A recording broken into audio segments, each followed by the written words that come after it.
بروميي بروتوتيب اللي البروفي ديالو غيكون محطوط على اس تي ام لوب. كما قلت البروفي ديالو غيكون محطوط اوبن سورس باش كلشي غيقدر يكون عنده واحد لاكسي لتو سكي تكنيك سيستيم ميكانيك الكترونيك اتسيتيرا اتسيتيرا.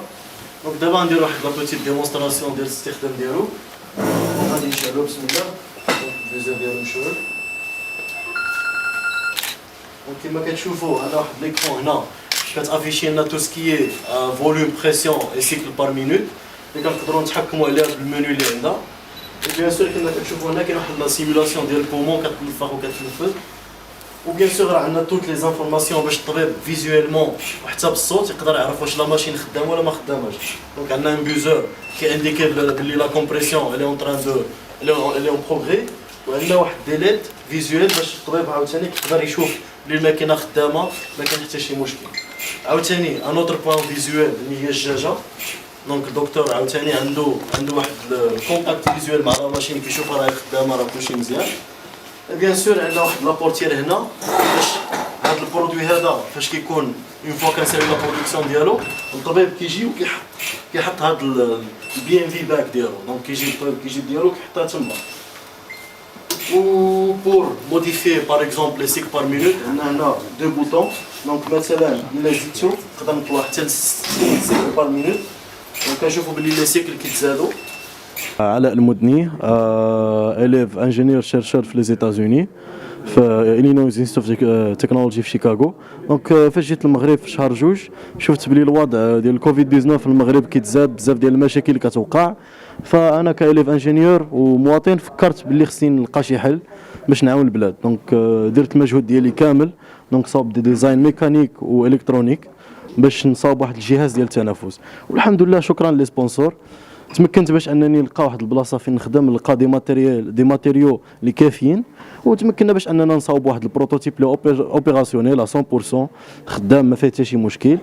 وان شاء الله فاحنا ما كرهناش نبداو اون برودكسيون اون شين دو برودكسيون باش نقدروا نصاوبوا من 30 حتى ل 50 يونيتي في النهار.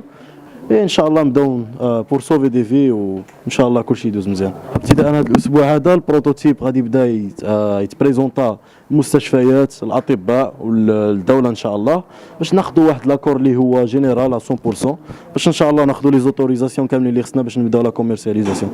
الاستاذ الزياني مصطفى كليه العلوم والتقنيات التابعه لجامعه عبد الملك السعدي.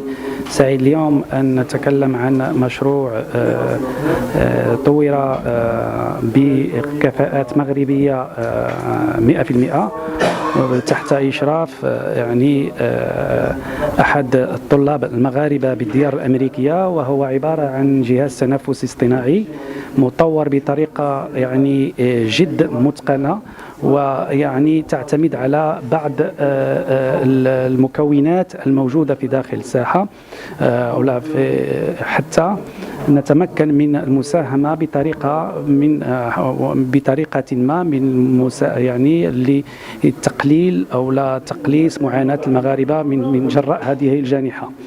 بالنسبة لنا كأطر جامعية سعيد جدا بالتواصل مع بعض الكفاءات المغربية، وعلى رأسهم السيد على رأسهم الطالب المغربي الذي طور هذا المشروع بإمكانيات ذاتية وبشراكة مع بعض الفاعلين على المستوى السوسيو اقتصادي. يوسف رحماني صاحب مقاولة صغرى حديثة الإنشاء بمدينة طنجة. كان لنا الشرف أننا نخدم مع المهندس علاء المدني في هذا المشروع هذا اللي خدمنا فيه احنا كمصممين. وطبعا لبينا نداء الوطن اللي احتاجنا في هذه الساعه هذه اللي هي ساعه حرجه، وتجندنا انا والاطقم ديالنا ديال الشركه من اجل انجاز هذا المشروع هذا في ظرف جد وجيز اللي ما تجاوزش 24 ساعه.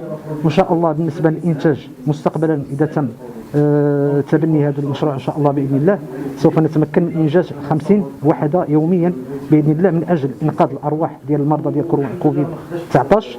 وكذلك بالنسبه لنا احنا هذه مبادره جد بسيطه جدا جدا جدا مقارنه مع العطف المولوي ديال صاحب الجلاله نصره الله اللي ابان على العطف ديالو والشعب ديالو الحمد لله. وكذلك اشير اننا كنا سباقين الى طباعه المطبوعات البلاستيكيه مجانا التي اعطيناها المجتمع المدني والجمعيات، وخرجنا تقريبا ستوك اللي عندنا في الشركه كامل مجانا تحت جميع الجمعيات ديال طنجه. وكذلك انبه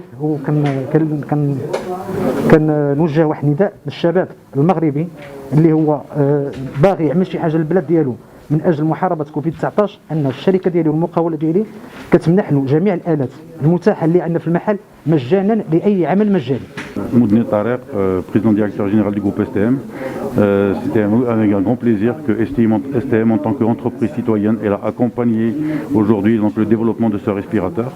Et c'est avec un très grand plaisir qu'il accompagnera le futur de ce respirateur, à savoir sa fabrication et sa mise en vente au cas où on a les licences et les autorisations pour le faire.